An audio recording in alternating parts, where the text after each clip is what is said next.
All right, folks, welcome to NANOG 49 at our community meeting. We're going to get started. So we have only an hour, and we have a lot of stuff to talk about.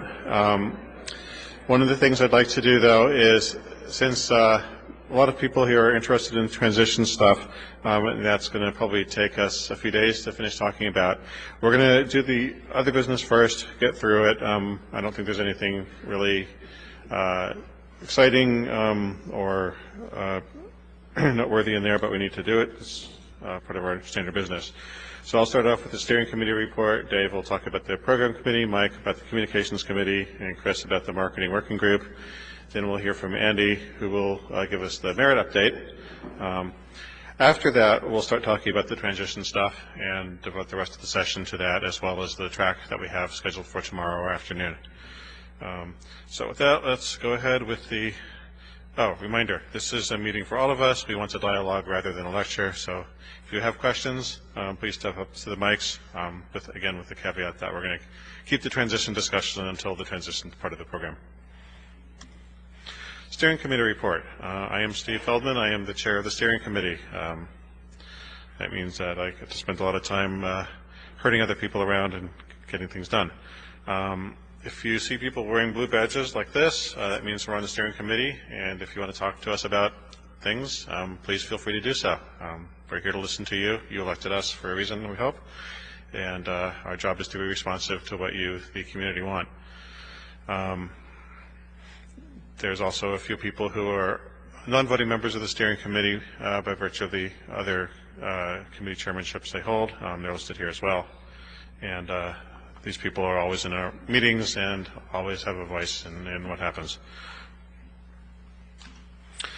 Since the last time we met, the marketing working group has been busy working on additional sponsorship opportunities. I believe last I heard we had sold out everything except maybe one breakfast break for this, one break for this meeting, which I think is a record. I don't think we've been that full in many, many years, if at all.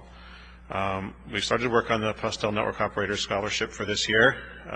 We believe the current deadline for applications is the 20th, which is a week from now. So after that, we'll start deciding who gets to come and see the fall meeting. It'll be somebody who can take what they learn from us and hopefully educate people back home, and somebody who otherwise wouldn't be able to make it. We have a new communications committee chair, Mike Smith. Welcome, and condolences. Although, to be honest, from what I've been hearing, things have been running pretty well, so maybe the condolences are no longer needed. But thank you very much for taking it up. We've been working on preparing for this and our future meetings. We have signed contracts and hosts now through the end of next year, so that's a good thing. We can plan out a good year and a half in advance, and we're going to start working on meetings beyond that very soon. And of course, we've been working on the transition stuff, which again we'll talk about later. After this meeting, we'll finalize the Postel Scholarship, continue the great marketing working group momentum. They've been busy dreaming up new ways to collect sponsor dollars, which is always a good thing. If you have a chance, by the way, go see the demo room, vendor collaboration room, I think is the official term, that's set up over that way in the open seating area. A bunch of people have put together a lot of stuff to show you, and we think it would be really interesting. And we're going to start working on for 2012 meetings and the transition. There's a whole bunch of mailing lists that Communications Committee and Merit operate for us. NANOG, of course, is the main list that everyone knows and loves. There's NANOG Futures, which is where we talk about the meta discussions about NANOG, the organization, the future, transition, and what should change on the main list, things like that. NANOG Attendee is for people who are here to talk about great restaurants to go to in San Francisco. So I'd love to see more traffic on that list, by the way, because I need to know where to eat dinner tonight. NANOG Support are the people at Merit who do all the work behind the scenes to make this happen.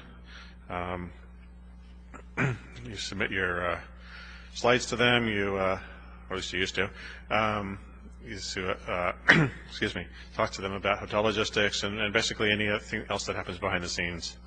Without them, we'd be sitting in an empty room without projectors or power or anything like that. Steering is us. NANOG PC is the program committee, admins is the communications committee, and marketing is the marketing working group. So all these names to memorize. Will be a test at the end. All right, next up is Dave Meyer, who will talk a bit about the program committee. Thanks, Steve. Hey, it's great to see all you guys. It's great to be here in San Francisco, NANOG. These are all the PC members. We all kind of come together kind of once every 2 or 3 weeks to try to build the agenda. And the agenda you see is the result of hard work of a lot of people. And so if you see any of these guys around or any of these people around, mention it to them, thanks for doing the hard work, because they do. I don't normally make slides. I was just talking to Todd about, whether or not people like to or want to see the statistics of how many talks were submitted, received, accepted, rejected. I guess we don't call it rejected. We call it declined. It says declined in the tool. Declined. I find that incredibly boring. If you guys really want to see that, find a PC member or flag me down, and I can compute that. It's not a big deal. I just don't want to. I find it boring, and I don't want to waste your time with it. I will say one thing about NANOG 49 is we had being in San Francisco makes a difference, and we had a lot of really good talks, and we had a hard time constructing a agenda because we just didn't have enough time to get everything in that we wanted to get in. So we really hope that everyone enjoys it. But with that, please find a PC member if you want to know about things like what are the statistics. I'm not going to give that to you now. I think the transition topics that Steve outlined are much more interesting to all of you. But if you want to hear that stuff, find me, find a PC committee member or any of that kind of stuff, and we'll compute that for you for next time. But with that, I'll give it back.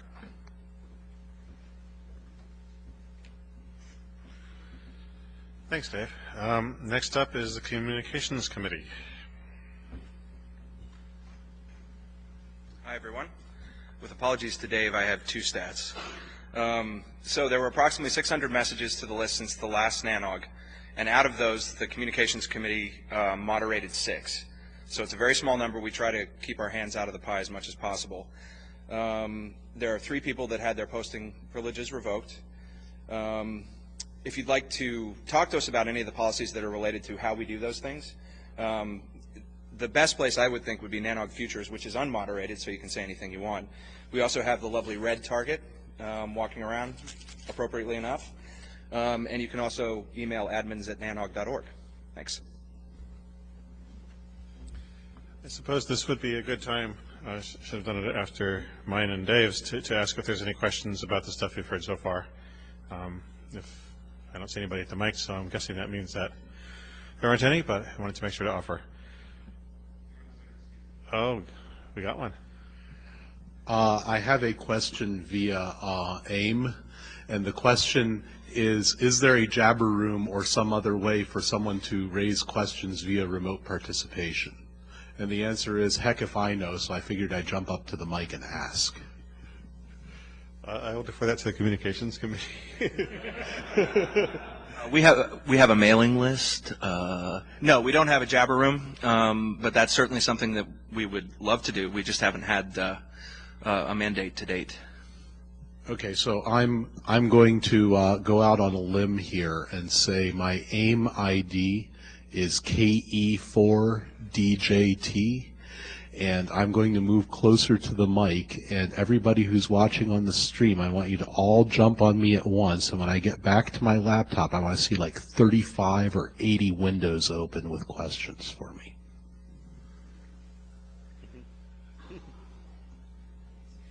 In the past, we've also used IRC for such things, so I don't know if anybody wanted to be a question wrangler on IRC. That I'm sure would work too. Okay, so the question was a meta question about questions. Okay, next up is the Marketing Working Group. Thank you, Dave. So Dave kind of stole a little of our thunder here. We're very happy about this event, as most of our sponsors are pretty much full up, and we've got socials almost every night for you for the coming days. Social tonight, social Monday night, and social Tuesday night, along with the regular beer and gear. So we're definitely happy there. The Marketing Working Group, for those of you that don't know, basically goes out there and tries to solicit sponsors, whether they're in beer and gear, breaks, breakfasts, and also, basically gauge the level of participation for future NANOGs. We also came up with the vendor collaboration room, which I definitely ask that all of you go and attend and go through there. And put your card in, because we'll have door prizes that will go off in the next couple of days to those who have attended. Enjoy the conference. Thanks, Chris. Any questions? Okay. Next up is the merit report, which Andy will be presenting. And first off, a big thank you to the meeting host, Netflix, especially in the person of Dave Temkin, for his yeoman duty in hosting the meeting and also in reaching out to find lots of sponsors and hosts for those socials the next couple nights. Netflix is also providing the IP bandwidth for the meeting. IP Networks provided the fiber to the hotel. Internet 2 contributed 10 access points that we're using throughout the meeting. And Aaron, as always, has provided funding to help support the broadcasts and the archive. You will enjoy the contributions of the sponsors throughout the meeting. You can read their names here. And you will also, of course, enjoy the contributions of the beer and gear sponsors tomorrow night. Enjoy the beer, but also enjoy the gear. Stop by and talk to their representatives. This is the best time to acknowledge the contributions of the Merit staff who put together the aspects of the meeting, and so I just want to acknowledge them by name.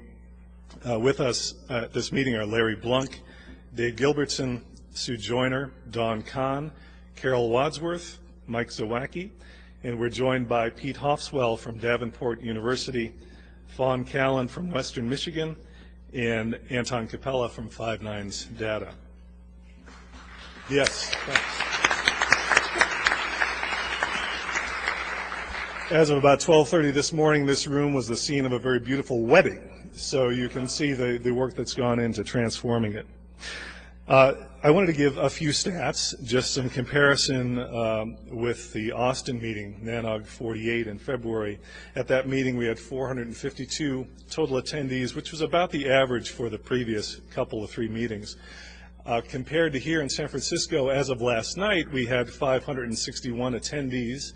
As of right now, I think that's climbed to about 580. And if you look at the history of attendance that are available online, you have to go back about 6 years to find attendance of that level. And if we creep a little bit higher, you won't find attendance that high until you stretch back to the internet bubble, if you remember back that far. So we're hoping that NANOG becomes kind of a prime economic indicator nationally. Another interesting stat that we've noticed for a while is that about 1/3 of NANOG attendees are newcomers. So please do welcome the people who appear to be lost and fill them in on how things work, especially for you newcomers. Tomorrow morning at 8:30 there is a newcomers breakfast, which we hope you will attend to learn more about NANOG. Some financial stats from Austin is pretty close to a break even, as you can imagine, both revenue and expenses about $300,000. And future meeting sites, if you want to pull out the BlackBerry and put these in your calendar, NANOG 50 in October in Atlanta. This will be a back-to-back meeting with Aaron, hosted by Telex. NANOG 51, January and February of 2011 in Miami, which will be a fine place to be in January and February. Although I had to look this up, and the average high temperature in Miami in February is a mere 77 degrees. So I think oddly Miami will not be as pleasant a place to be as San Francisco has been in June. Then we'll see you again in Denver next June at a meeting hosted by Alcatel Lucent.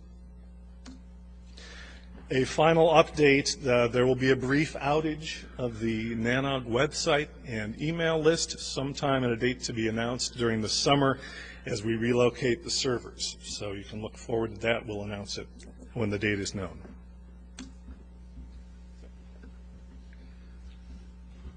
Okay, that's it. You can all leave now. No? Okay.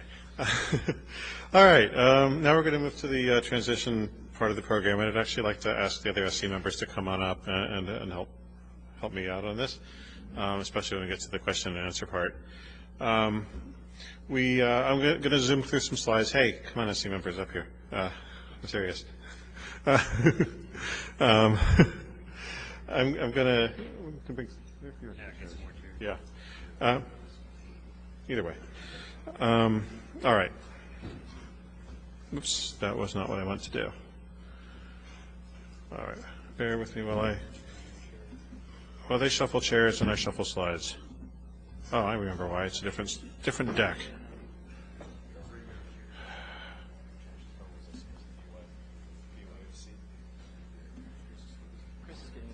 There we go. Okay, as soon as we're done playing musical chairs, we can. Yep.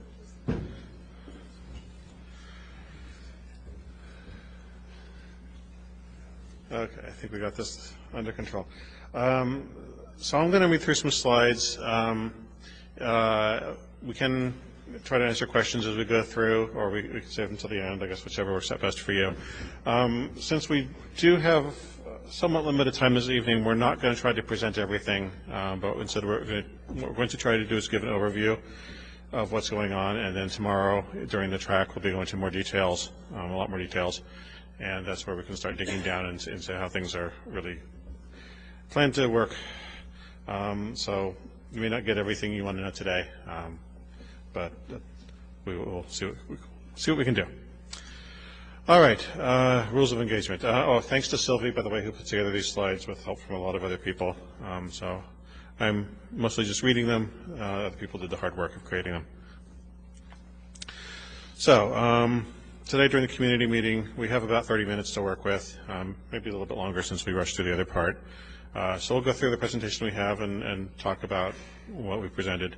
Tomorrow there's more presentation with more details, and we can spend a lot of time talking about implementation plans and have community discussion and things like that. So here's what we're going to talk about today. We're going to talk about what NANOG is now and why we think it needs to change.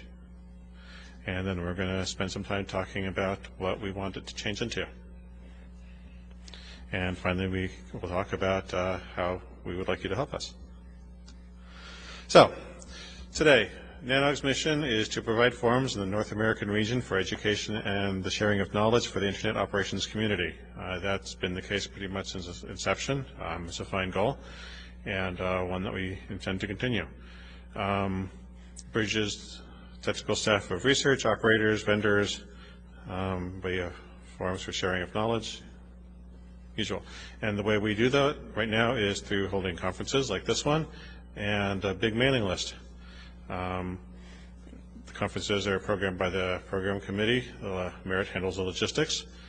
Similarly with the mailing lists, the communications committee controls the content to the extent that they do, which is minimal, and Merit does the physical hosting of them. NANOG is an activity of Merit Network, Inc., a nonprofit corporation. It's 501(c)(3). This means it's an educational nonprofit. They have certain rules they need to live by, as any nonprofit does.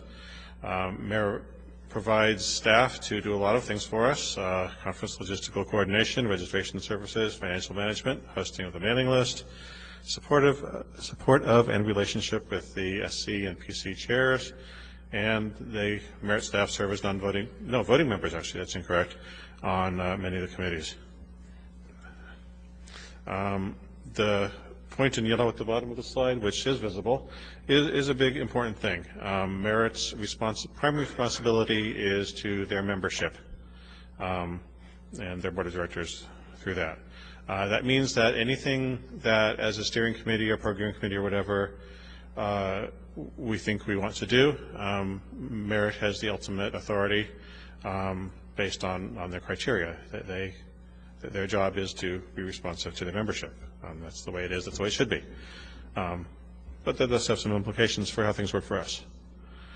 The NANOG evolution process started moving towards self-governance in 2005 with the new charter, or the current charter we're operating under.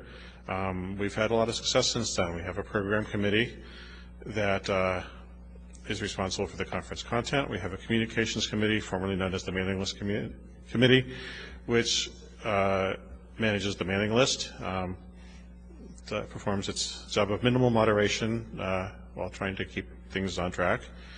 And we've created a marketing working group which is doing a wonderful job of getting more sponsorship opportunities for us. That means better breaks, more beer, more gear, and more funds flowing in. Still, again, and all that, NANOG is an activity of merit, and ultimately it's their money, their risk, their reward. So you might be asking why we want to change this.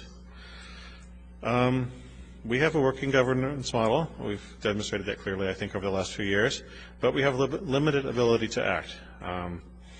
We've, as I've been saying for the last 3 slides, Merit's activity, they control the money, they control what happens. Again, that's nothing wrong with that, that's the way it is, but we think we have an opportunity to do better, and the ability. The other question people have been asking is why we're doing this now. Well, the answers that are kind of complex. We started talking about it in January during the meeting in Austin. Then we sat on it for a while and tried to figure out if we really still thought we should do this. We, by the way, is the steering committee and a bunch of people that we talk to in other committees and from the community. So it's not just 6 of us in a back room. It's more like 12 to 15 of us in a side room, I guess. But we've talked to a lot of people and got a lot of input. And as we move forward with this, we want more and more of that. We really don't want it to be driven solely by the steering committee. It really needs to be a community effort. Anyways, to continue with this, the question as to why now. We tried to time it so that it worked within Merit's budget cycle, which ends on June 30th. One thing that makes people really upset is if you go to them with new wonderful expansion or change plans right after they've done their budgets for the year. So we tried to do it beforehand. Other things that need to be taken into account is that Merit hotel contracts for NANOGs 50 and 51, as well as the one we're at now and the previous ones. So that's 2 of the 3 meetings in the next fiscal year that controls in large part the timing of when any transition can happen. So the green text at the bottom, we believe it's time for NANOG to become autonomous. As somebody put it, it's like a kid growing up and going out to the world on their own. I had a daughter who just graduated from high school the other day, so I already know what that's like in good sense. So we want to create an independent legal entity with independent funding sources, our own financial management as control, and most importantly at the bottom is membership owns the organization and controls what happens. That's the theme that you've heard earlier, but in this case it's our members whose goals are the mission that we gave at the beginning. Okay, here we go. Here's a brief flow chart of things that are going to change and how they're going to happen. Today, legal status, NANOG is an activity of Merit Network. We plan to move it to an activity of a new corporation called NANOG Inc., which will become a 501c3 nonprofit, which means that A, we don't have to pay income tax, and B, we can accept donations. The governance will move into a board of directors of this new corporation. Funding, right now it's activity-based, which means money comes in for conferences and goes out to pay for the conferences and a few other things. We want to build upon the sponsorship model, and possibly move it beyond a per meeting type of thing. We think we can get revenue from memberships. We think we can get corporate sponsorships that are not necessarily tied to specific parts of meetings, like a break or a beer and gear. There's grant money out there. There are definitely ways to raise money, and there are a lot of really good ideas. And I think marketing folks will tell you that there have been people who have offered things like this in the past, and we want to provide a way for people who want to give us money to do so.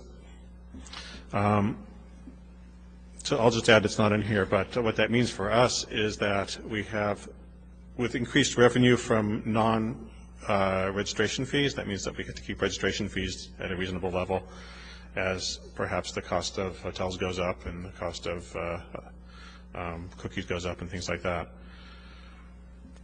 Okay, financial reporting. Again, with us having an advisory role, what we see of the finances is the same reports that you see here every 3 months, 4 months.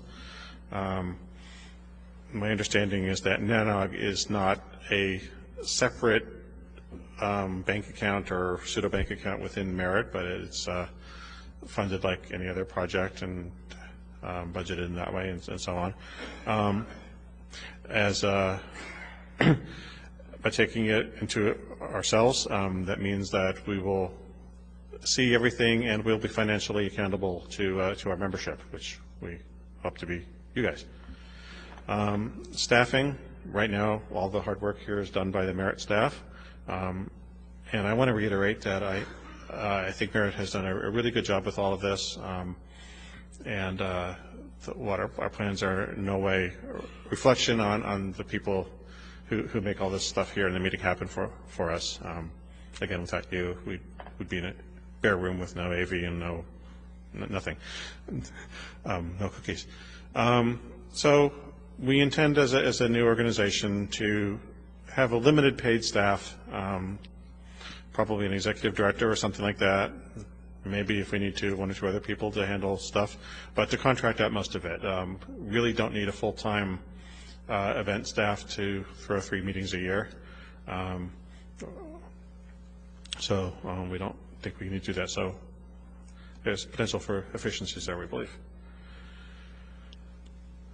Okay. All right. More slides. So mission statement stays the same. We're not going to. We're going to keep. Yeah, we're going to keep organizing conferences and having a mailing list. The goal is still to provide forums for the education and sharing of knowledge in the North American region. Nothing new. We believe we'll have flexibility to do more than that. We can expand our education and outreach programs. We could find ways of expanding online forums, like maybe a Jabber room.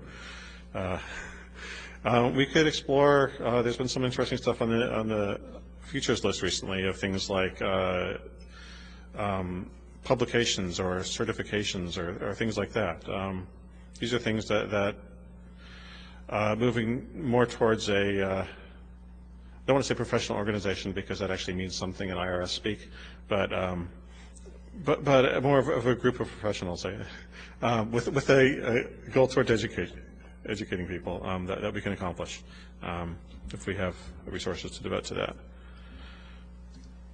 The governance. So we've created a nonprofit corporation, NANOG Inc. The name, by the way, is a name. It was intended, by the way, to emphasize the transitional nature of it. I don't think any of us expect in 3 or 4 years that we'll still be calling ourselves NANOG. We hope that we'll end up calling ourselves NANOG if we can work out the transfer of the intellectual property assets that are needed to do that. If not, it'll be something else. But whatever. We have a board of directors, which today is the 6 elected steering committee members. As we grow, we're going to mirror the existing other committees. so that the people doing work for a Merit NANOG meeting will be the same people doing the work for a NUNOG-sponsored meeting, or NUNOG-hosted, whatever, meeting. We want to build a membership base by decoupling it from conference attendance. There's been discussion about that on NANOG Futures the last few days. One thing I want to emphasize is I don't think anybody has seriously brought up the concept of requiring a paid membership to be on the mailing list. So that's not going to happen. We don't intend to, we don't think it would be appropriate either to require membership to be here in these meetings. One thing that may happen is that if you become a member, you might get a little registration discount, which might set the cost of the membership, but those are things to be worked out. And funding. We want more funding from membership and sponsor organizations and other contributors, so that we're not relying solely on meeting registration revenues to fund everything. Here's more about the membership. I should have read the slides before I started talking about them. Something I need to mention here also is that a lot of these are, it says proposal at the top, and that's because it's what they are.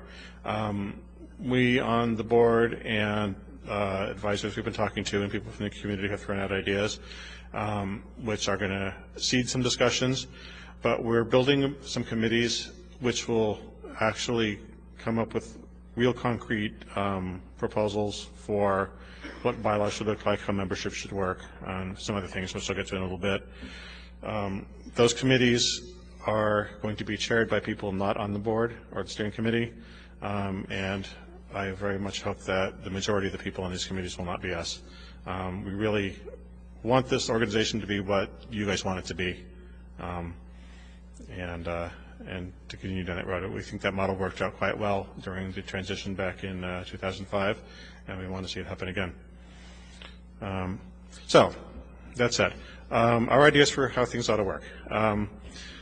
There's a current NANOG voting membership population. All of you are eligible to vote in the NANOG election in October by virtue of having been here. Anybody else who's been to a meeting in the last 2 years, or since the beginning of 2009, I guess, will be eligible to vote in that election. We intend somehow to have the same pool of people eligible to vote in the NUNOG Inc. election, which will be held at the same time as the NANOG election in the fall. That NUNOG Inc. election will be to ratify the bylaws that we're going to come up with, possibly to seat the board members. We need to figure out how we're going to deal with that. And basically any business that needs to be done as part of NUNOG as opposed to NANOG and Merit. So we have a bit of work ahead of us to figure out how we're going to deal with the joint election stuff and make sure things actually work smoothly. So that is the answer to the question of when we get to vote on this, and that's the answer. That said, that doesn't mean that we want you to not say anything now. If you have opinions or concerns or whatever, it's this is the time to bring them up during these next couple of days and beyond. Let's see, what else do we have here? Oh, some other ideas that we've been talking about.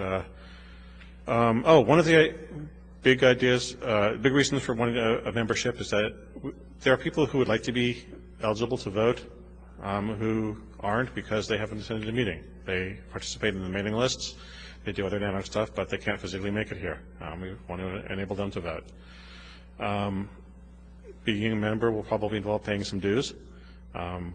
We've thrown out all sorts of numbers on that. Who knows what it'll end up looking like. It won't be very high, but it'll be non-zero, probably. We started talking about the idea of discounted memberships for students who can't afford anything. My son eats ramen a lot. He's away at college.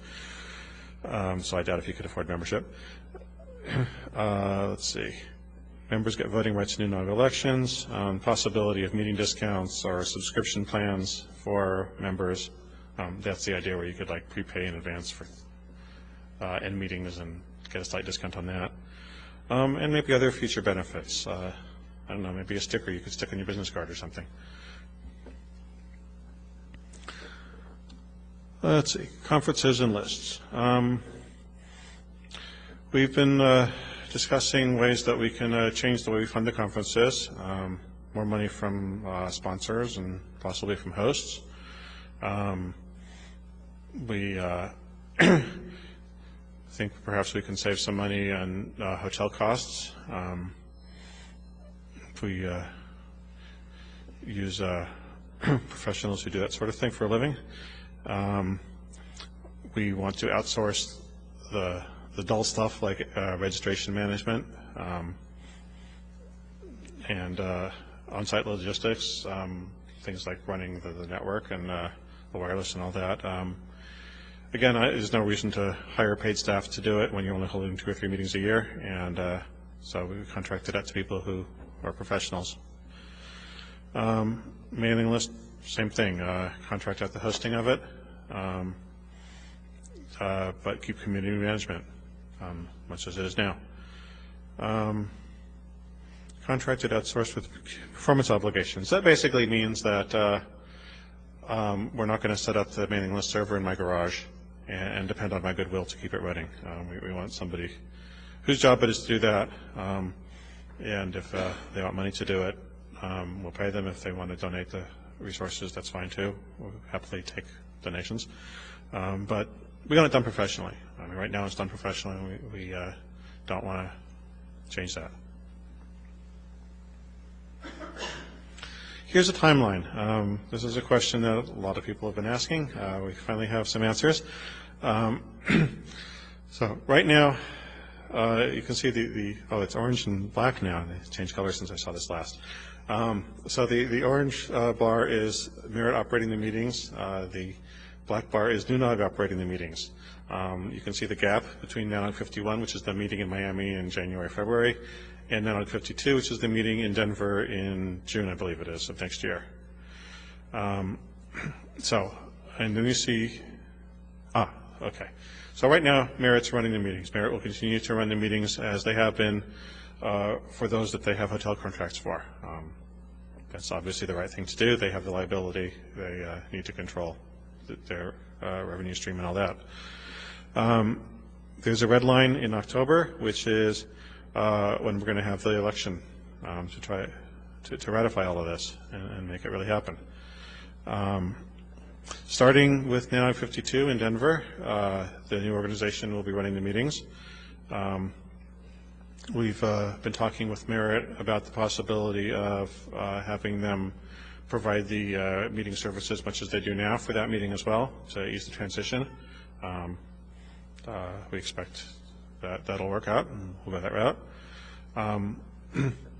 Now, 53 and beyond is when we start having the opportunity to explore new ways of doing things, possibly working with other vendors to do things, and we'll see how that goes. Merit is certainly, if they're interested, is a possible choice of vendor for that as well. It'll be their choice as to whether they're interested or not, but it'll be more of a competitive bidding type of thing. One other thing to point out, NANOG 52, the Denver meeting, we have NANOG itself has the hotel contract, which we signed 2 weeks ago for that. That meeting is going to happen. Alcatel-Lucent will be our host for that.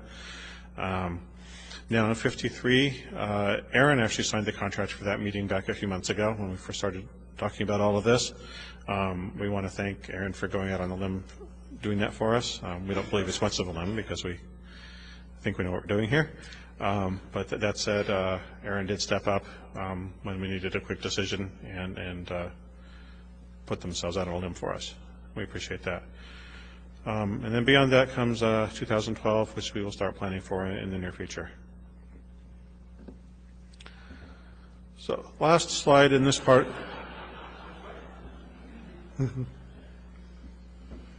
Okay. Okay. Last slide in this part of it is how can you help? We know all of you out there want to help us do this and get it right. There are a bunch of working groups that we're setting up who are going to do a lot of the work so that we can just sit back and enjoy the rewards. No, it doesn't work that way. There's going to be a governance working group whose job it will be to figure out what the bylaws of the new organization should look like. Steve Gibbard, I believe, is chairing that. Dave Barrick and Betty Burke have volunteered to help out with it. There's going to be a membership working group whose responsibility will be to figure out what the membership really looks like, how much members will be paying, if there are going to be tiers of membership, how we'll deal with students, things like that. And then, of course, the other part of their job will be to go out and pester all of you to sign up to become members. Chris Foster is going to be leading that with help from Bill Woodcock and Ron Provo. We have the funding and sponsorship, the $ working group, with Chris Casada as chair. There's going to be a huge overlap between that and the current marketing working group, since a lot of the responsibilities are the same. And we need to make sure that as part of the process that the marketing sponsorship model does not break for the NANOGs 50 and 51. Things need to keep working the same as they have been. Let's see, what else we got? Finance budget working group. These people will be doing some oversight to make sure that our budgets actually are sane, and help us create budgets down the road. We will be tomorrow showing you a pro forma budget, which has a bunch of numbers on it, which we believe are fairly realistic. Their job will be to take those numbers and refine them even further and dig down into more of the details. We're going to have a conference event planning working group. We don't have a chair for that yet. We expect that when we hire an executive director, he or she will be doing a lot of that work, but again, it should be a committee, not just an individual. These would be the people who figure out things like how hotels are going to work, maybe start working out where we're going to go in the future, how to deal with hosts. Then we'll have a technical transition services working group with Richard Steenbergen, whose name is misspelled, sorry. Rob Seastrom, Tom Scholl have volunteered to be on this group, who will be worrying about things like the networks and the wireless and things, video casts and everything else that happens in the wires that you see running along the floor in all these meetings. So those are some of the ways that you can help. If you want to help with these, please feel free to volunteer. Right now, the way to do that would be to talk to any of us, any of the people you see listed up there, talk to any of us who are on the steering committee or board or whatever hats we're wearing at the moment, or send an email to board@nanog.org, and we will happily take you up on whatever you can offer. And with that, I see Bill already at the mic, so we will go to the next section here, which is Q&A. But before I do that, actually, if Don is out there, there's Don. I'd like to give Don an opportunity to come up and say a few words, and Bill can stand there and wait. Thanks, Steve. Hi, everyone. Just want to say a few words. Many of you saw my posting on NANOG Future, but essentially, the way this happened, we at Merit thought that we were in a position where if we wanted to fight this transition, obviously if we thought this was the wrong thing, we would have, or if we thought this was the right thing, we would have done it before. We think we could run NANOG very well, but if we wanted to fight that, we would have to debate with the volunteers that make NANOG happen. And as you know, NANOG is a volunteer-driven organization. It is what makes NANOG a great organization. An open debate wouldn't serve the community at all. So we've decided to help with the transition. We don't want to debate with any of the current members of the community, and we're going to support this the best that we can. That's all. Thanks.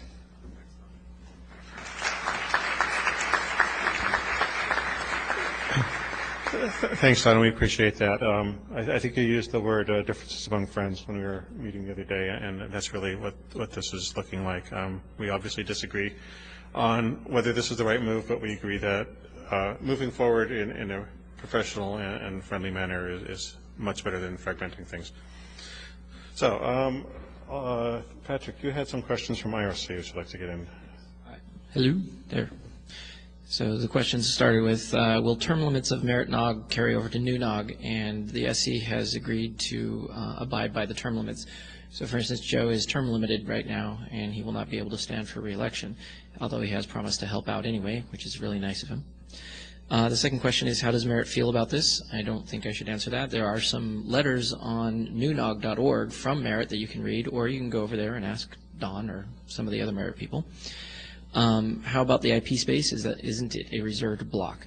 That is also covered in the letters that are on the NANOG.org website. Merit plans to keep the IP space. We're looking into getting a microallocation or something like that. And somebody asked why there were only 10 minutes allocated. We didn't actually allocate anything. So first of all, we just decided to take some time at the community meeting, which is now. There is a BOF tomorrow, which is going to be more fully encompassing and discussing all this stuff. 90 minutes. And also, when I was walking in, I noticed that the sign outside said that this meeting went to 7:15, even though the schedule says it goes to 6:45. So we can keep going, I guess, if you guys don't mind. Although I might start sticking needles in my eye if it goes on too long. And those are the questions from IRC. If you have any more, you can either put them on pound NANOG on the whichever terahertz.net IRC, or you can go to the microphone.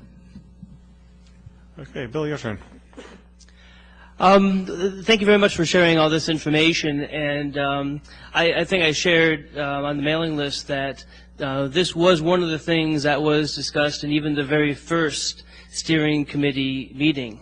The idea that a steering committee is only an advisory committee to Merit did have some limitations even way back then. So that may be the right avenue to go down. But I guess I'm getting some mixed signals, and I'm hoping you could clear up with a couple of these questions. The first is this a done deal? I wouldn't say it's a done deal. I'd say we're well down the path. Certainly, if there is reason to do so, including possibly a huge outcry from you guys, I imagine it's still possible to change directions. Certainly, it would be possible to decide that the wrong set of people is in charge, and you can change, or in charge of the transition, that is, or NUDOG, and change those out. I certainly wouldn't want to stick around if people think I'm not doing a good job, and I think the others would feel the same way. I'd say up until the election in October that there's still opportunity. That said, we have started moving down a path. There are contractual things that would need to be resolved if we wanted to turn around and go back. I wouldn't say it's insurmountable, though.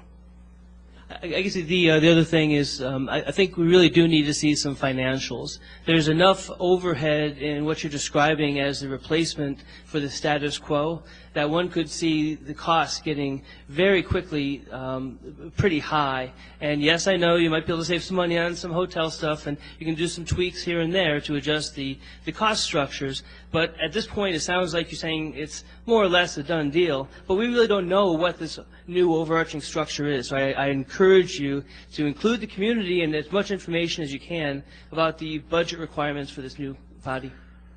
We will be sharing the pro forma budget during the meeting tomorrow. The main reason why we didn't want to do it today is because we were told that we needed to be out of here 6 minutes from now.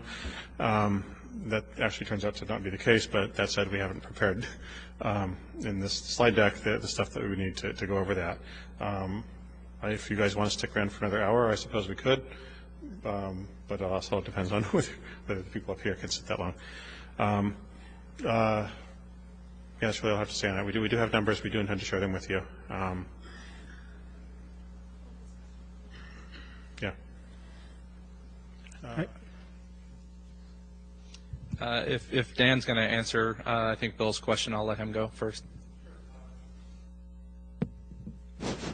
Just to comment on Bill's question, in terms of the money that's being spent, there's, I think, a lot of politics going on here, and I think the steering committee members are being very cautious of how they interact with Merit, and I think the Merit guys are being very cautious, and it's good because, you know, through this transition, I think people have to be a little bit delicate in how they go about things. But in terms of the budget and in terms of the expenditures, you know, while we do not have a tremendous amount of intelligence on how Merit exactly spent every penny, looking at it and comparing it in a pro forma way to other similar conferences and how much conference management services cost and how much the overhead should be. At this point in time, there isn't a lot of additional efficiencies Merit can squeeze out.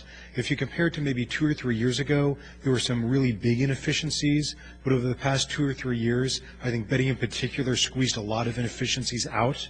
That being said, in terms of what it would cost us to actually run these conferences, I think that's where we could, in terms of the staffing and the overhead rather than the conference services, we could certainly save some money there. We're not going to get into a situation where it's like, oh my God, it's going to cost us much more to do this than it cost Merit. Merit did not have particular efficiencies in this way. In fact, by going to the approach Steve talked about and going for professional conference management services, we can probably squeeze out some additional efficiencies on the overhead side. The Merit simply couldn't because, they weren't doing 10 or 20 or 30 other conferences. So I think as we move forward, I know this is kind of a convoluted answer, but the chance that we're going to have to stop in 6 months and say, wow, Merit was doing this much cheaper than we are, that's extremely unlikely compared to what we know of our comparison between this and other conferences. We're not basing any forward-looking decisions on our ability to get additional funding beyond which Merit got.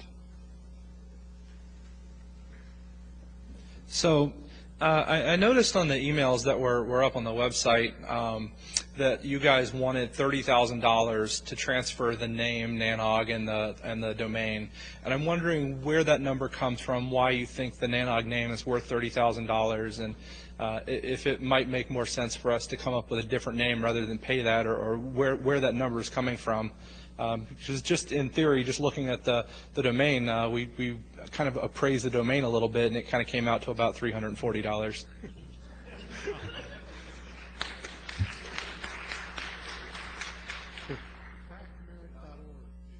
Is it on? So the way nonprofits get in the most trouble is conflicts of interest. So we went to the University of Michigan Office of Technology Transfer, and they said the domain and the trademark name are worth between $30,000 and $50,000.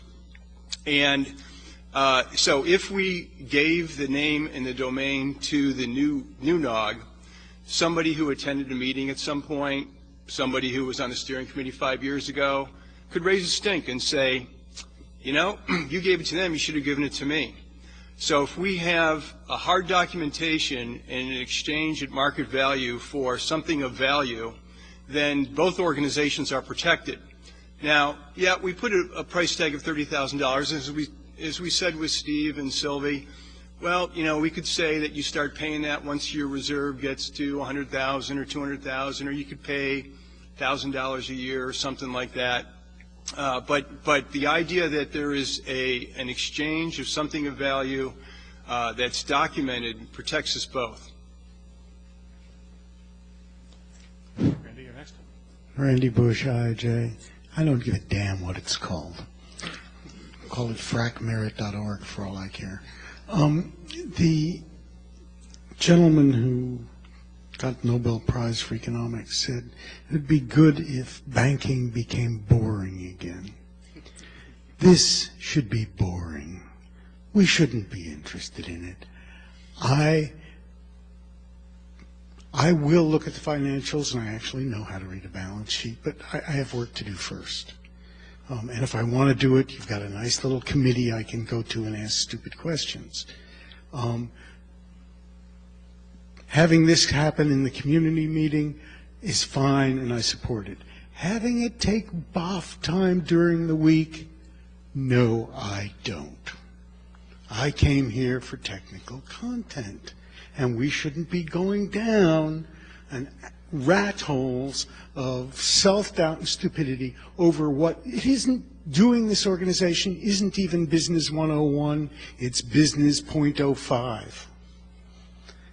We put you up there, shut up and get it done. I'm not going to second guess you. I just want to know there's a plan, see the plan, and be able to find it. And can we get on with network operations, not Business .05?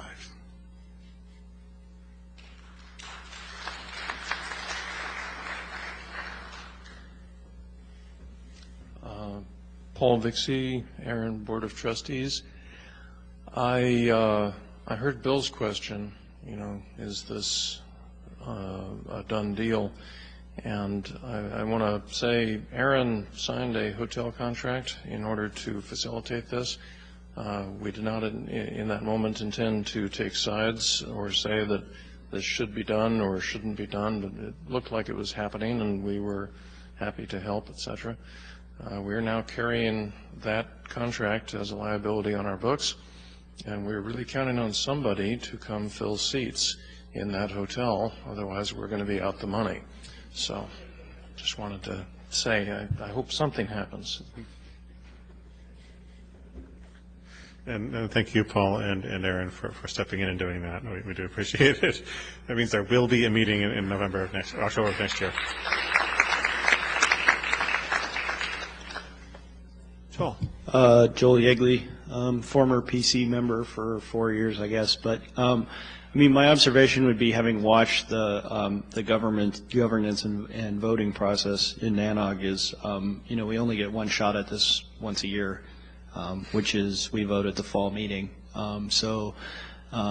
We need the constructs, which are the rule changes, to be in front of us between now and then, so that we actually can vote on a new charter and move on.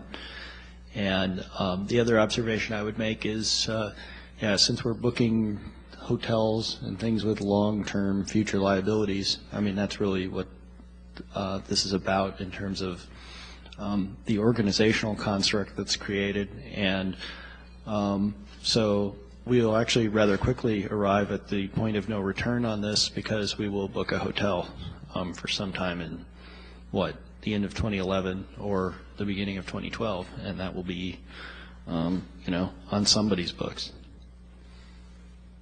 Actually, the hotel has already been booked by this organization for June of next year, and so unless we're told not to, we intend to go ahead and hold a meeting there.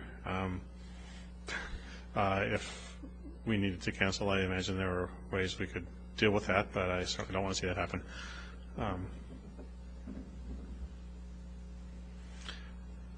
Well, someone else must have questions.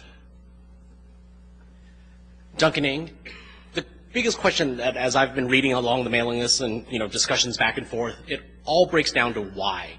You talk about your mission statement essentially staying the same, but there is no kind of statement of vision of what NANOG or new NOG wants to be, 2 years down the line, 3 years down the line, 4 years down the line. Like other people have made comments, there are now starting to be liabilities that are being assessed by, whether it's new NOG, whether it's Aaron, whether it's Merit, that there doesn't seem to be a well thought out why and where we're going. And it doesn't seem to make a whole lot of sense to start putting liabilities on the table for a bet that you don't quite understand what the payout's going to be. And that's maybe my uneducated, steering committee point of view on this, but that's at least one set of questions that, as I've been seeing this go on over the last 6-8 weeks, has constantly been in the back of my mind. Where is this going to be 2-3 years from now, when kind of it's supposedly firing on all cylinders? Did one of you guys be trying to? Sure. First, just to clarify the role that Todd and I have, we've been advisors to the steering committee through this process on kind of financial and event stuff. We weren't part of this decision, but we've tried to help them out after the decision was made. So to answer your questions about liabilities, these liabilities always existed. So someone was always assuming these liabilities. In the past, it was Merit. And because Merit was assuming these liabilities, it let them do stuff like decide when to schedule conferences, to decide how many conferences to do a year, to decide how long they are, to decide how they're scheduled, to pick one host over another host, to do a lot of things that the SC was sort of originally designed to start doing, and over the past 5-6 years has become capable of doing. But at the end of the day, Merit could say, well, listen, we've got this huge contract liability, so it's unfair for you guys to exert any kind of control over this. So, this is unfair. We've got to keep making these decisions. What's gone on more recently is that because someone else is assuming these liabilities, which is the new NANOG organization, and they're not, it's just a different guy with the same liability.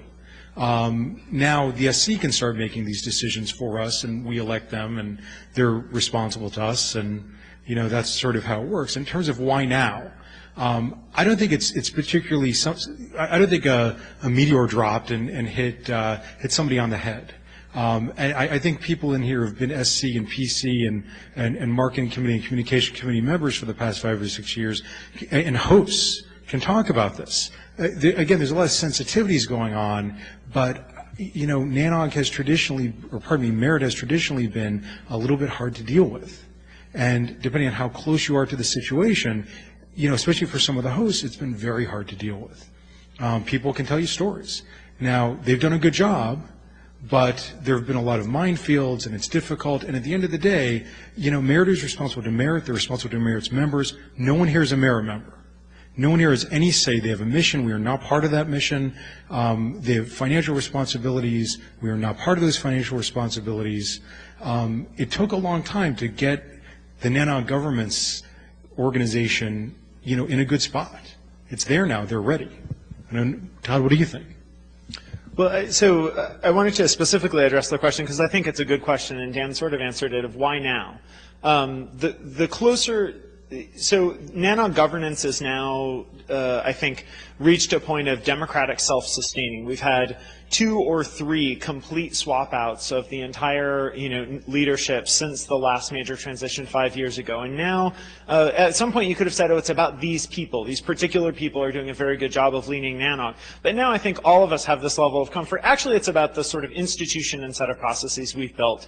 And we're all becoming much more comfortable and trusting that, if we don't like these people, we're already talking about it. If we don't like what they're doing, we'll just vote them out and go put people in who will do what we want. And that level of maturity has been consistently bumping up against the friction, which is the reality that, it's not been talked about enormously in public, but NANOG has been purely an activity of Merit, and Merit's responsibility is to deal with that enormous fiscal responsibility of the hotel contracts. To their credit, we pushed them hard to plan more NANOGs further into the future so that we could all plan our meeting attendance, and we could get better hosts, and we could get the cities we wanted, and conferences we wanted, and dates we wanted.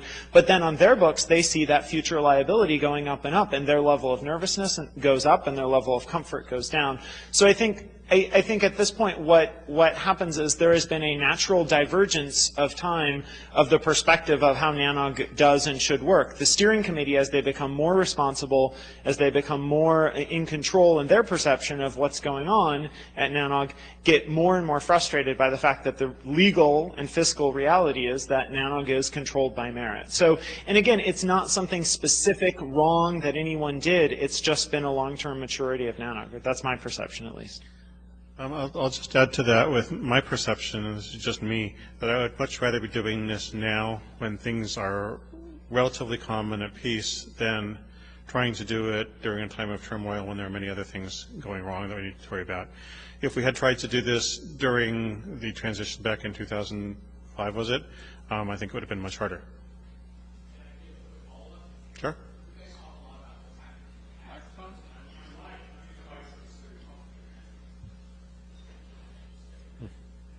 You guys have, in the answers, have talked a lot about what's happened in the past in terms of the management of NANOG and the meetings themselves. I'm trying to understand what are the changes that you guys are looking to do in the new NOG that kind of, that make all this work worth it. What's the payoff besides, the freedom to do exactly what we want, how we want to do it? I think that is payoff in and of itself. It does give us down the road flexibility to experiment with new sponsorship models. Some people have proposed changing the number of meetings in a year. It gives us the opportunity to expand into areas that we're not currently in, like the document tracks or that sort of thing. I believe that's flexibility. Short term, the goal is to not break things, and I don't want to be flippant about that. That is a very important thing. If we create the opportunity to build all this new stuff while destroying what's here now, we're not doing our jobs. So we need to focus a lot on not breaking things. That's a big piece of what needs to be done, and that's probably what we're going to be focusing most of our energy on for the next year or so. Randy. Oh. So, Vijay Gill. So I agree with Randy that basically we trust you guys. We are your elected members. Please go ahead and execute as you see fit. And if you don't like it, we'll vote you out. And we shouldn't debate this much and take up more operational time debating this. What I would like, I think, would make life much easier for me and for, I'm assuming, for other people is whenever I go up and say I need a couple of $100 million because I want to do this or that, they say, hey, what are your base structural assumptions that you are asking for that say that this is actually worth spending? And then what they ask for is perturb the base assumptions. So a sensitivity analysis, like what if the attendance goes to 300? How long can NANOG continue to operate? What if the attendance, it works really well, the attendance goes to 2,000? What are the future plans for the kind of money that comes in at that time? If you do that kind of sensitivity analysis and post it, I think we are pretty much good to go, and I think we should stop discussing this anymore. Many people want to toss anything in. That's actually in the model. Is it? Okay. Okay. Randy Bush, IAJ. I was on the first steering committee. This has been happening for a long time. The question I would ask is why it wasn't done sooner. To give you an idea of, I think Daniel said it, the real basis is Merit has their goals. They are good goals. Admirable. Merit does a good job for the state of Michigan educational world, et cetera, et cetera. Those aren't the goals of the NANOG community. They have come in conflict. Okay? I would, when I went to Boiling Point was when a NANOG meeting was scheduled in direct conflict with an RIR and other regional NOG meeting that half the steering committee had to go to. And it was scheduled that way to avoid a Merit internal meeting or external meeting with their memberships. And I can understand why Merit did that. But there was no ability to discuss and negotiate. Okay. But to take the second half of you, and that's no blame on Merit and no blame on NANOG. That's what happens when, the goals are different. The second part of your question, I think, is worthwhile, though. What will change? I think, of course, the people up there are very worried about breaking things.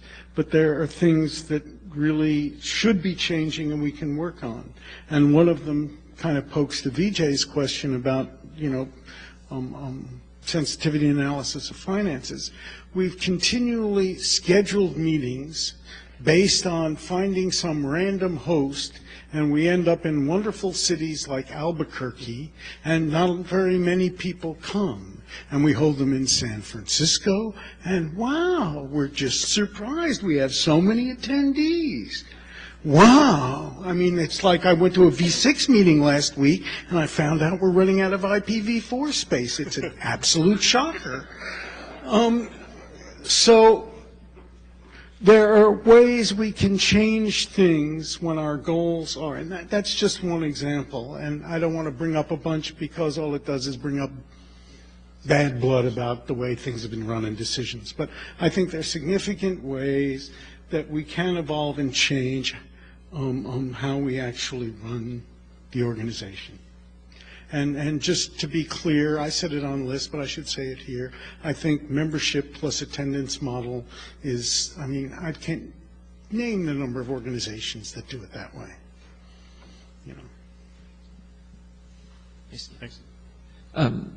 To go back to what Vijay said earlier, by the way, Sylvie and other people, I forget whom, sorry, have actually put together a budget that we will be presenting tomorrow, which allows you to perturb the bases and look at what happens if something goes wrong, if the membership goes down, et cetera, et cetera. So that information is there. This was mostly to give you guys a preview. The BOF tomorrow will have much more in-depth, detailed information.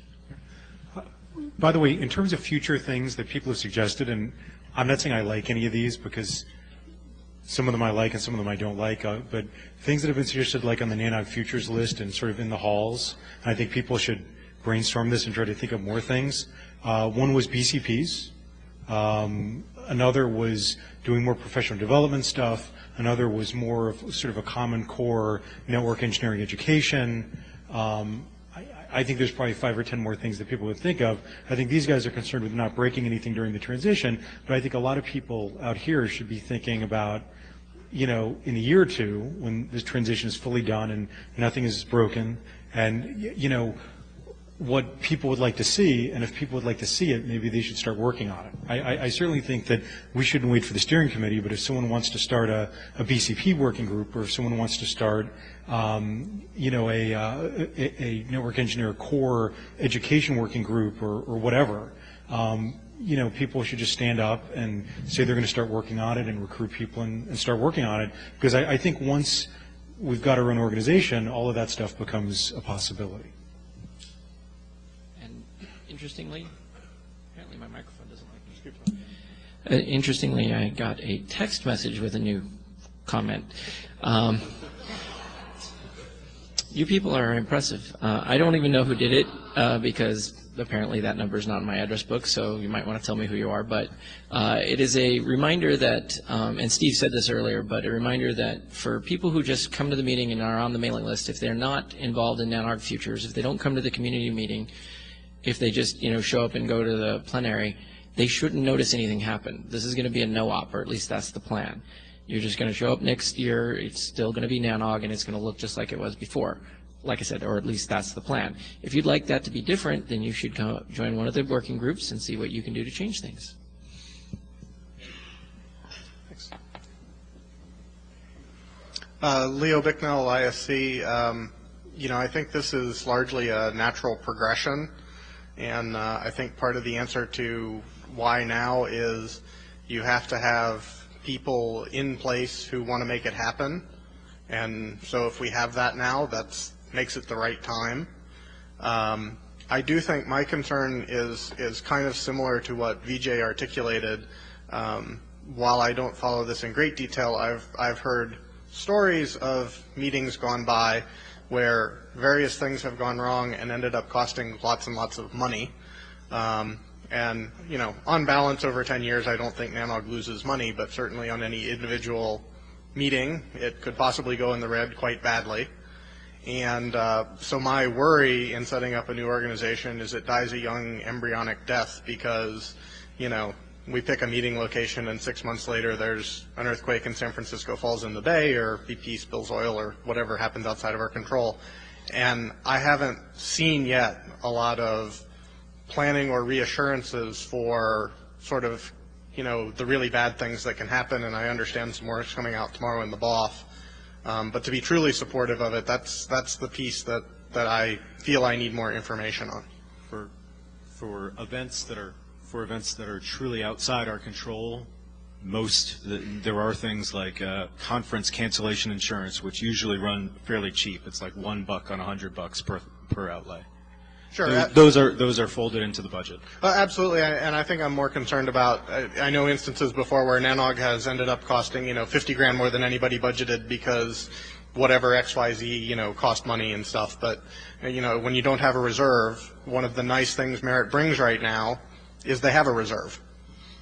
And we keep talking about, as we plan further out, the liability gets bigger, right? We've got 3 hotels outbooked instead of 1 or whatever. So it's, like I said, it's just a concern where I want to see a little more to really on board with the whole concept.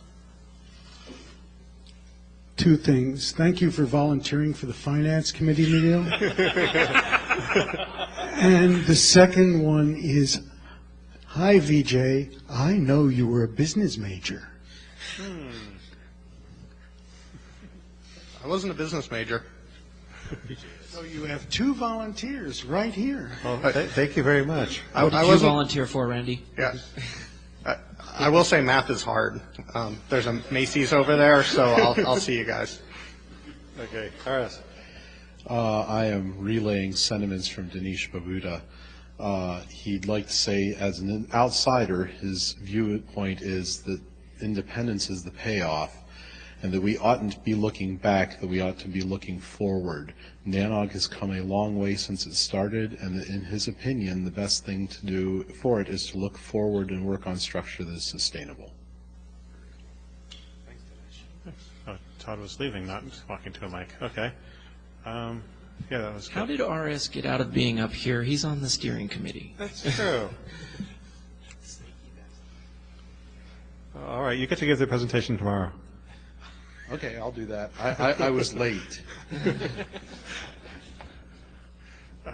Okay.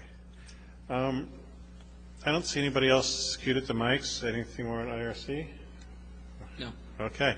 In that case, I want to thank you for coming. I want to close with a couple of thoughts of my own. My goal my role here mostly is just herding cats, trying to get people to do the things that need doing to make sure it happens. And I want to thank the rest of the group, the steering committee, the volunteers, and the transition team, and anybody who's offered advice to us, either positive or negative, over the last few months. We need that. Please keep it up. We can't do it without you. Finally, my personal goal out of all of this is to build an organization that is sustainable and can evolve into what you guys want it to be over the years. In the short term, what we've done is built a nonprofit, built a set of initial bylaws that can be modified to be what the bylaws, the governance committee feels they should be in October.